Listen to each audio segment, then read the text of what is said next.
In 2000, an F2 tornado went right through downtown. The city's skyscrapers were left standing, but just barely. Hardest hit was the 37-story Bank One tower. Its $40 million in damage was more than it was worth, and it remained vacant for 2 years.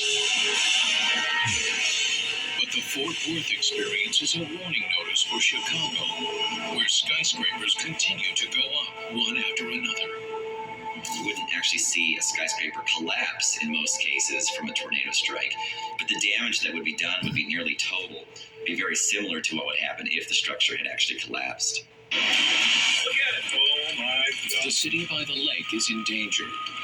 And now, weather data compiled for decades and the latest atmospheric projections will utilize computer graphics to show you what would happen when Chicago gets hit directly by a megatornado. It will probably be sometime in April, the most common month for tornadoes. The afternoon skies are darkening with supercell thunderstorms, nearing the city at 5:30, rush hour, when tornadoes are the farthest thing from most people's minds. In Tornado Alley, Oklahoma City, you would expect tornadoes to occur. In Chicago, you don't expect tornadoes to occur, and that's why they can be so deadly. Today, history will repeat itself. As in 1967, a family of 52 tornadoes will touch down in the Midwest.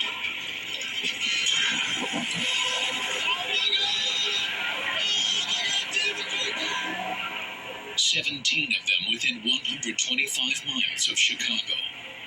But this time, 3 of them will strike the city itself.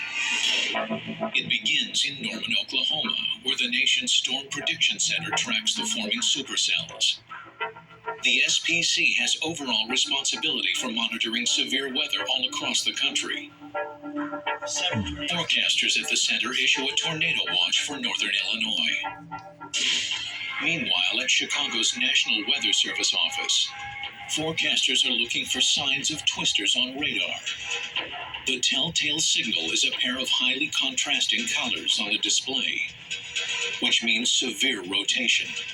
No one knows when, where, or if a tornado will appear. Maybe only 10 or 20% of spinning storms actually produce a tornado at the ground. And we don't fully understand why that is. The Weather Service, with its advanced technology, now has average warning times up to 13 minutes. But technology has its limits. There are some serious problems with current radar, the Doppler radar that we have. The radar only does a volume scan once every 6 minutes. In other words, it can only see what a storm is doing once every 6 minutes. Now imagine, closing your eyes, 6 minutes later, opening your eyes, what's going to happen? That's your picture. It's going to be very difficult to know what's going on during that 6-minute time period.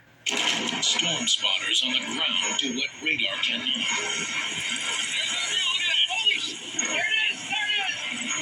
They eyeball a powerful twister barely 5 miles from downtown and heading east at 60 miles per hour.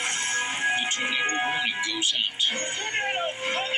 But central Chicago has only 5 minutes to react. Even if the warning is out there ahead of time, we might not be able to reach everybody. Chicago, exposed and defenseless, has nature's most violent storm barreling down its throat.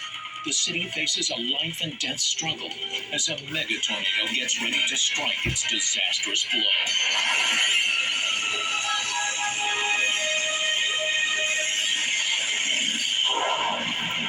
Mega myth. Open your windows so a tornado's low pressure won't make your house explode. Mega reality. The pressure won't explode your house. Opening windows is a dangerous waste of time.